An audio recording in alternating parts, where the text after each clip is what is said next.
நான் சொல்றேன்னு தப்பா நினைக்காது. பகலெல்லாம் கஷ்டப்பட்டு கழிச்சு போய் வந்திருக்கிறேன். அவங்களை ஏன் இப்படி புடிச்சு வச்சுட்டு இம்சை பண்ற?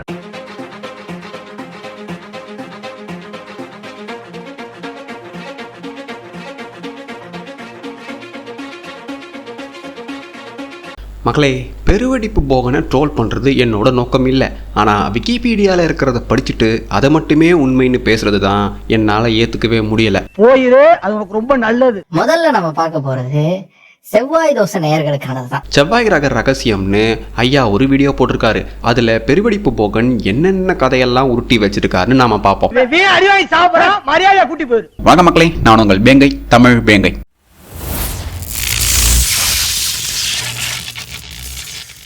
ஒரு ஜாதகத்துல செவ்வாய்ங்கிறது நல்ல இடத்துல இருந்துச்சுன்னு வச்சுக்கோங்க, அவருக்கு கடன் தொல்லையே இருக்காது. செவ்வாய் நம்ம உடல்லையுமே வாசஸ்தலம் வச்சிருக்குதுங்க. அதாவது இந்த ரத்த சுரப்பிகள், அதே மாதிரி இடது காது, அதே மாதிரி கல்லீரல், இதுல செவ்வாயுடைய அருள் அப்படிங்கிறது இருக்கு. இதெல்லாம் கேட்கும்போது என்னடா லூஸ் மாதிரி பேசிட்டு இருக்கு உங்களுக்கு தோணுது இல்ல? ஆனா சீரியஸான விஷயமாவே இதெல்லாம் நிறைய பேர் பேசிட்டு இருக்காங்க. எந்த வருஷத்துக்கு காமெடி இதெல்லாம்?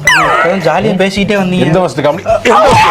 பெருவெடிப்பு நேரா செவ்வாய் தோஷம், ஜாதகம், மூட நம்பிக்கைன்னு பகுத்தறிவா பேசுறாராம். ஆனா இதையெல்லாம் பர்சனலா அனுபவிச்சவங்களுக்கு மட்டும்தான் அதனுடைய வழிகள் தெரியும். யூடியூப்ல உட்காந்து அறிவாளி மாதிரி பேசுறது சுலபம். ஆனா இந்த ஜாதகம் ஜோசியத்துக்கு பின்னாடி இருக்க உண்மையான அறிவியல் என்னன்னு நவீன மனிதர்களான நமக்கு சுத்தமா தெரியாது.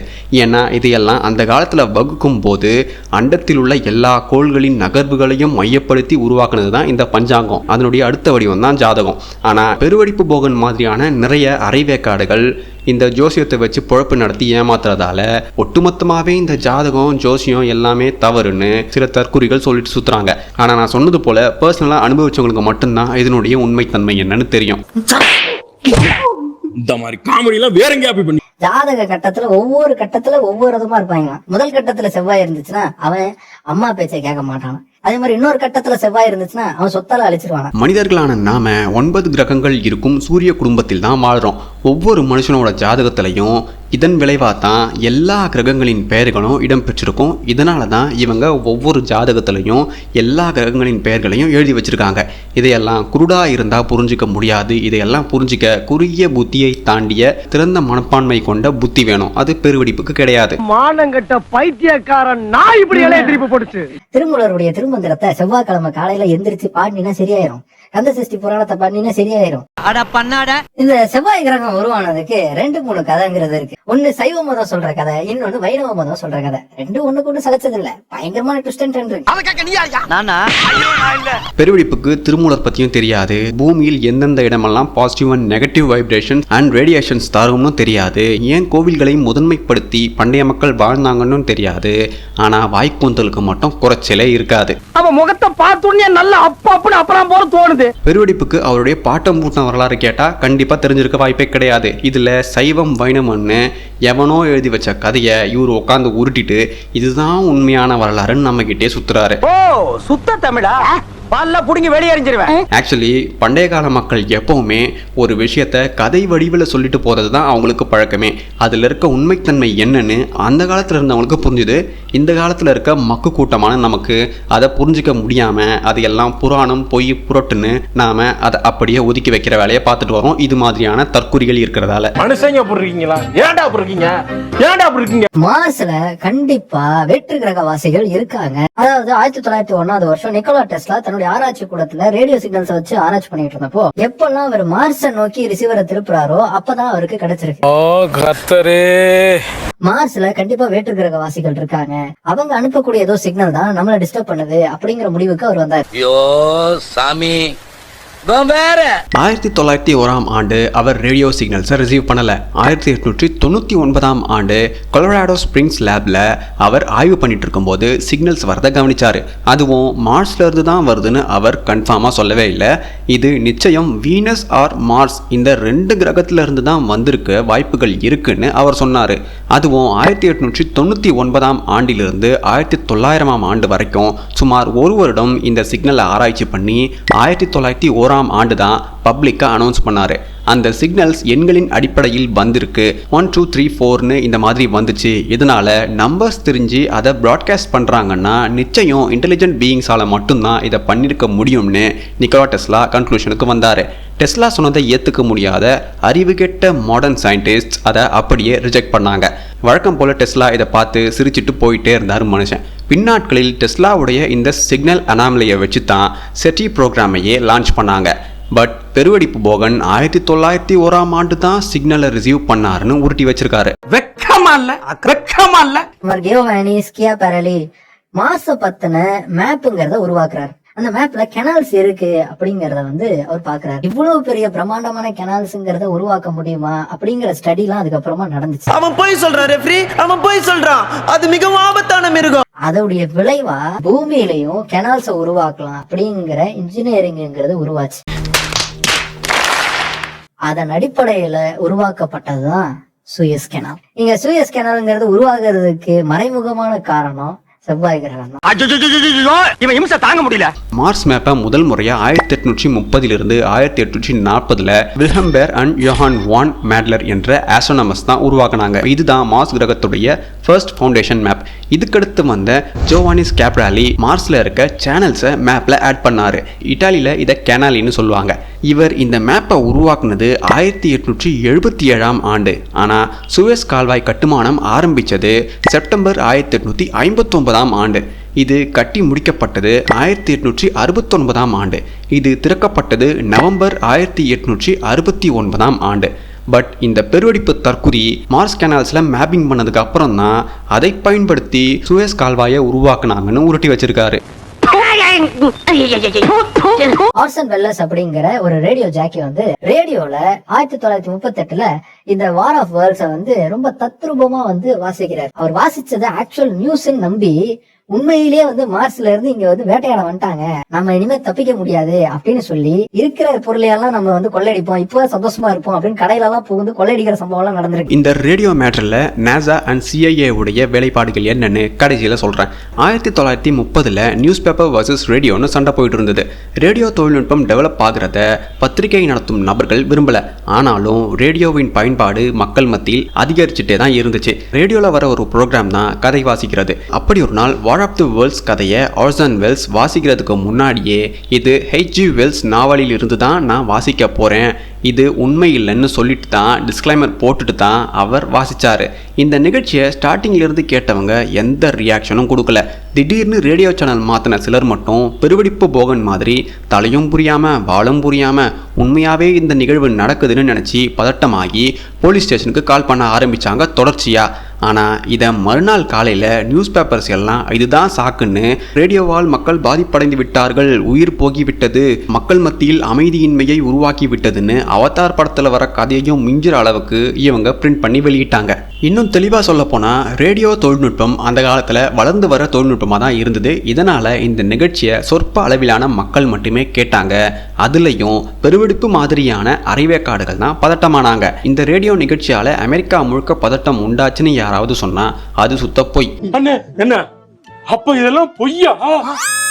1938 நடந்த மாதிரியே 1949 ஈக்வடார் தலைநகரம் குவிட்டோல இருந்த radio channel war of the world ஸ்டோரியை தத்ரூபமா இருக்கணும்னு ஈக்வடார்ல இருந்த இடங்களின் பெயர்களை சொல்லி அதன் மேலேயே மார்ஷியன்ஸ் தாக்குதல் நடத்துறதா இவங்க கதையை ரொம்ப தத்ரூபமா சொன்னதால மக்கள் பதட்டமாகி கேட்க ஆரம்பிச்சாங்களே தவிர அவங்க இதனால எந்த ஒரு அசம்பாவிதத்தையும் பண்ணவே இல்லை, வீட்டை விட்டு காலி பண்ணிட்டு ஓடவும் இல்லை.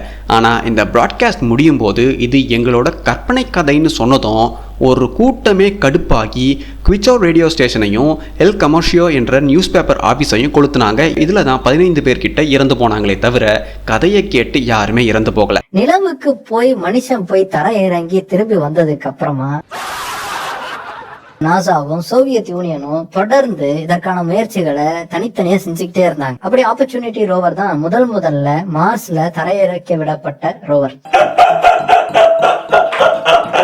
NASA America space program moon landing, இதில் ஏகப்பட்ட உள்குத்துகள் இருக்குது, ஏகப்பட்ட பின்கதைகள் இருக்குது, பொதுவெளியில் சொல்லப்படாத ஏகப்பட்ட கதைகள் இருக்குது. இதில் எதுவுமே தெரியாமல் விக்கிபீடியாவில் இருக்கிறத வச்சு அதை மட்டுமே உண்மைன்னு உருட்டி வச்சிருக்காரு இந்த பெருவெடிப்பு போகன்.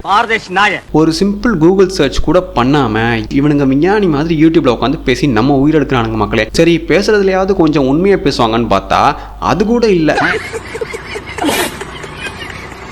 ஆப்பர்ச்சுனிட்டி ரோவருக்கு முன்னாடி சோஜர்னர் என்ற ரோவரை மார்ஸ்ல தரையிறக்குனதா நாசாவே குறிப்பிட்டிருக்காங்க. இது தெரியாம பெருவெடிப்பு உருட்டி வச்சிருக்காரு. ஆக்சுவலி மார்ஸ் ஒரு விசித்திரமான கிரகம் மக்களே. பூமியில் உள்ள 90% அறிவியலாளர்களுக்கும் நல்லாவே தெரியும். மக்கள் கிட்ட மார்ஸ் பத்தியும் மூன் பத்தியும் இவங்க சொல்லிட்டு வர்றது பொய்ன்னு. ஆனா இது பெருவெடிப்பு மாதிரியான அரைவேக்காடுகளுக்கு தெரியாது. செவ்வாய் கிரகத்திலையும் நீருங்கிறது இருந்திருக்கு, நிலம்ங்கிறது இருந்திருக்கு, செழுமை அப்படிங்கிறது இருந்திருக்கு. ஆனா மார்ஸ் அது இழந்துருச்சு அப்படிங்கறதுனால அதோடைய செழுமை எல்லாம் போய் இன்னைக்கு மார்ஸ்ங்கிறது வெறும் ஒரு பாலைவனமா இருக்கக்கூடிய ஒரு பிளானட்டா மட்டும் இருக்கு. அதுவே செவ்வாய் கிரகங்கிறது சூரியனை சுத்திட்டு வர்றதுக்கு 687 நாட்கள் எடுத்துக்கு. பெருவெடிப்பு சொன்னது பாதிதான். மார்ஸ்ல இந்த மேக்னெட்டிக் ஃபீல்ட் முற்றிலும் அழிய முக்கிய காரணமா நவீன அறிவியல் சொல்றது என்னன்னா, 2 பெரிய ஆஸ்ட்ராய்டு மார்ஸை தாக்குனதால மார்ஸ் தன்னோட அட்மாஸ்பியர் அண்ட் மேக்னெட்டிக் ஃபீல்டை இழந்து இந்த நிலைக்கு வந்ததுன்னு சொல்லுவாங்க.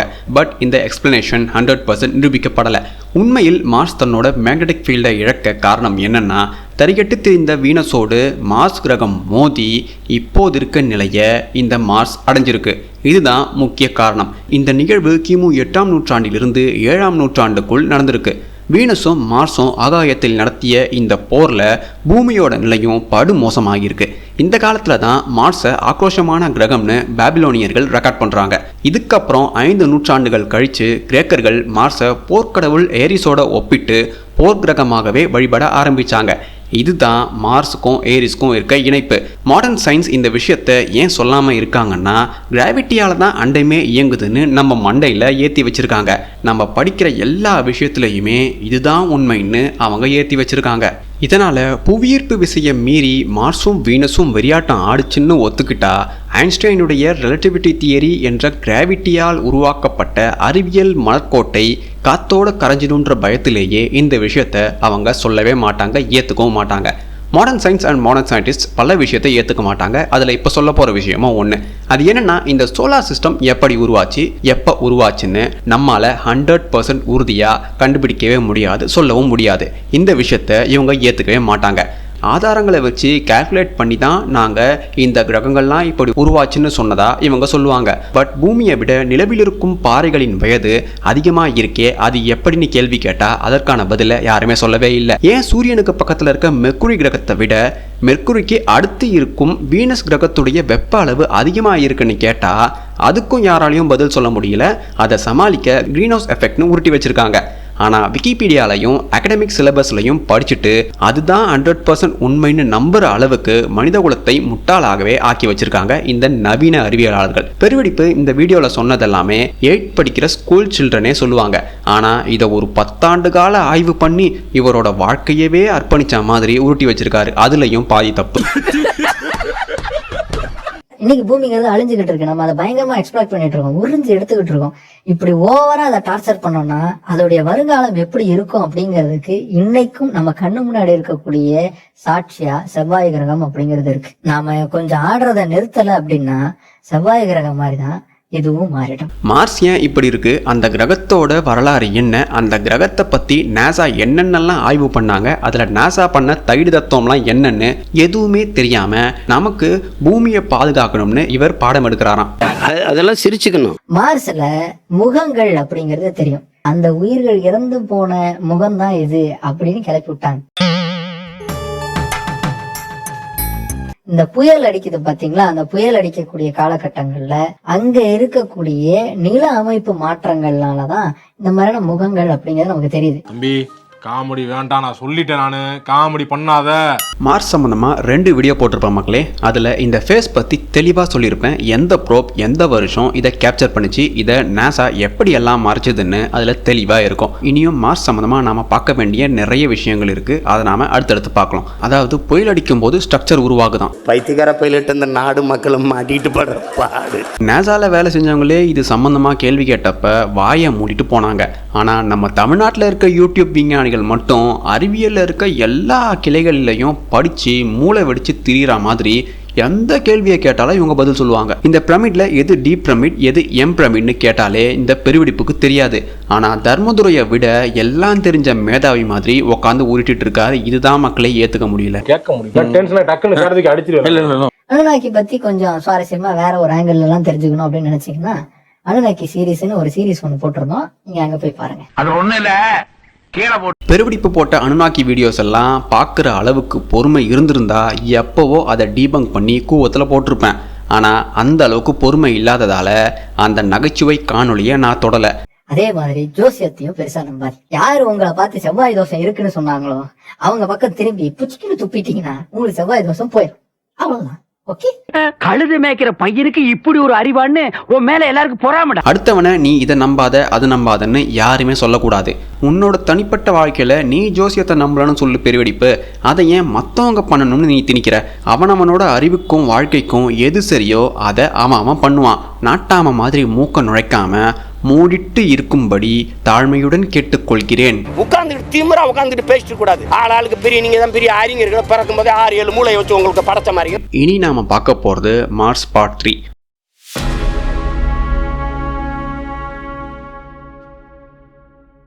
ஹாக்லாண்டும் நாசாவுடைய பெவன் ஃப்ரெண்ட்ஸும் ஏபிசிஸ் குட் மார்னிங் அமெரிக்கா லைவ் டிபேட்டில் இருக்காங்க.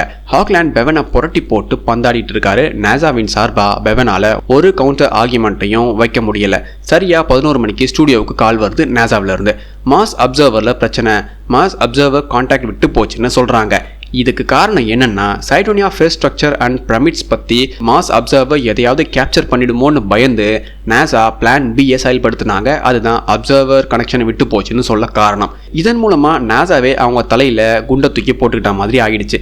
ஏன்னா நாடே பார்த்துட்டு இருந்த நிகழ்ச்சியில் சைடோனியாவை பற்றி கேட்ட கேள்விக்கு நாசாவை சேர்ந்த ஒருவரால் பதில் சொல்ல முடியாததை மக்கள் கவனிக்க ஆரம்பித்தாங்க. இனி சைடோனியாவை ரகசியமாக ஆராய முடியாதுன்னு புரிஞ்சுக்கிட்ட நாசா இனி வரும் காலங்களில் ஸ்பேஸ் இமேஜ் மக்கள் நம்புற மாதிரி வெளியிடணும்னு திட்டம் போட்டாங்க. மாஸ் அப்சர்வர் கனெக்ஷன் இழந்த அடுத்த நாள் எல்லா சேனல்லையும் நாசாவை போட்டு தாளிச்சிட்டாங்க. ஆனாலும் நாசா இதையெல்லாம் பெருசாக கண்டுக்கவே இல்லை. ஹாக்லாண்ட் இன்டர்வியூ முடிச்சுட்டு வீட்டுக்கு போனதும் ஏகப்பட்ட மெசேஜஸ் அவருக்கு வந்திருக்குது. அதில் முக்கியமான மெசேஜஸை அவர் பார்க்குறாரு. ஜேபிஎல்ல வேலை செய்கிற எம்ப்ளாயீஸ் அனுப்பியிருக்காங்க. ஹாக்லாண்ட் நீங்களும் மெக்டானியலும் நாசாவை லாக் பண்ணிட்டீங்க. அந்த ப்ரெஷரை டைவர்ட் பண்ணத்தான் அப்சர்வர் கனெக்ஷன் கட் ஆகிடுச்சுன்னு சொன்னாங்களே தவிர உண்மையாகவே நாசா இன்னமும் அப்சர்வர் கூட லிங்க்ல தான் இருக்காங்க. சைடோனியாவில் இருக்க விஷயங்களை மக்கள் தெரிஞ்சுக்கவே கூடாதுன்னு நாசா விடாப்படியாக இருக்காங்க. அதனால தொடர்பு விட்டு போச்சுன்னு சொல்லப்பட்ட மாஸ் அப்சர்வரை 1 மாதம் கழிச்சு திடீர்னு ஆட்டோமேட்டிக்காக கனெக்ஷன் ரீஎஸ்டாப்ளிஷ் ஆன மாதிரி அவங்க நாடகம் போட போறாங்கன்னு மெசேஜ் வந்திருக்கு. இன்னொரு மெசேஜ் இனி மாஸ் அப்சர்வர் பற்றி எந்த தகவலும் வெளிவராதுன்னு வந்திருக்கு. இந்த மெசேஜஸை யார் அனுப்புனான்னு ஹாக்லாண்டால பின் பாயிண்ட் பண்ணவே முடியல. ஏன்னா ஜேபிஎல்ல வேலை பார்க்குறவங்க டீட்டெயில்ஸை ஈஸியாக எடுக்க முடியாது. இந்த நேரத்தில் ஹாக்லாண்டோட ஒரே கேள்வி என்னன்னா பொதுமக்கள் கிட்ட மறைக்கிற அளவுக்கு நாசா மார்ஸ்ல என்ன கண்டுபிடிச்சாங்கன்ற கேள்வி மட்டும்தான் அவருக்கு எழும்புச்சு. எனக்கும் அதே கேள்வி தான் தோணுச்சு. வார் ஆஃப் த வேர்ல்ட் டெலிகாஸ்ட்க்கு பின்னாடி இருந்த உண்மையான கதை என்னன்னு இப்போ நான் சொல்றேன். Psychologist Hadley Cantril the invasion from Mars a study in psychology of panicனு ஒரு புத்தகம் எழுதுறாங்க. அந்த புத்தகம் உருவாக எல்லா உதவியும் பண்ணது ராக்கஃபெல்லர் ஃபவுண்டேஷன். இதுல முக்கியமான கதைக்கரு என்னன்னா 1938ஆம் ஆண்டு ஆர்சன் வெல்ஸ் பண்ண வார் ஆஃப் த வேர்ல்ட் பிராட்காஸ்டும் அதனால் உண்டான பேனிக்கும் தான். இது CIA-வால் நடத்தப்பட்ட சைக்காலஜிக்கல் எக்ஸ்பெரிமெண்ட். நான் ஆல்ரெடி சொல்லிட்டேன், சொற்ப அளவிலான மக்கள் தான் இந்த பிராட்காஸ்ட்டை கேட்டுட்டு பயந்தாங்க.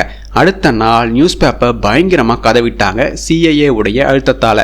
இதையே நாசா அண்ட் CIA காரணமாக வச்சு வேற்றுக்கிரக உயிர்களோ வேற்றுக்கிரகத்தில் நம்மை விட அதிநவீன ஜீவராசிகளோ இருப்பதை மக்களிடம் சொன்னால் அவர்கள் பயப்படுவார்கள்னு இவங்களா முடிவு பண்ணி இன்ன வரைக்கும் ஸ்பேஸ் அண்ட் இன்டெலிஜென்ட் லைஃப்ஸ் பற்றிய தகவல்களை மறைச்சிட்டு வராங்க. ப்ரூக்கிங்ஸ் ரிப்போர்ட் மாஸ் அண்ட் மூன் சம்பந்தமாக என்னென்னலாம் சொல்லியிருக்காங்கன்னு ப்ரீவியஸ் வீடியோவில் பார்த்து தெரிஞ்சுக்கோங்க. இந்த ப்ரூக்கிங் ரிப்போர்ட்ஸை அடிப்படையாக வச்சு தான் தலைவர் ஸ்டான்லி குப்ரிக் தன்னோட 2001 A Space Odyssey படத்தையே எடுத்தார். பட் இந்த விஷயம் நம்ம உள்ளூர் நியூட்டனின் பேரன் தர்மதுரைக்கே தெரியாது. ஏப்ரல் 27, 1961ஆம் ஆண்டு அமெரிக்கன் பிரசிடென்ட் கெனடி மீடியா முன்னிலையில் ஒரு ஸ்பீச் தந்தார். இதில் அவர் பேசின இந்த வரிகளை மட்டும் சென்சார் பண்ணி இப்போ வரைக்கும் உழவ விட்டுருக்காங்க. ஆனால் இவர் இந்த வரிகளோடு பேசின ஒரிஜினல் வீடியோ அமெரிக்கன் ஆர்கைவ்ஸில் மட்டும் இருக்குது, பொதுவெளியில் கிடையாது. இந்த வரிகள் மூலமாக இலுமினாட்டி இல்லை, நாசா எதையும் மறைக்கலை, நாசா ஒரு அறிவியல் அமைப்பு மட்டும்தான், மாடர்ன் சயின்ஸ் உண்மையை சொல்லுது, எவல்யூஷன் தியரி உண்மை, பிக் பேங் உண்மை, அலோபதி உண்மைன்னு சொல்கிற அறிவேக்காடுகளுக்காகவே ஒரு நாட்டின் பிரதமர் பேசியிருக்காரு. அறிவு இருக்கவங்க இந்த வரிகளை படித்து பார்த்து புரிஞ்சுக்கோங்க.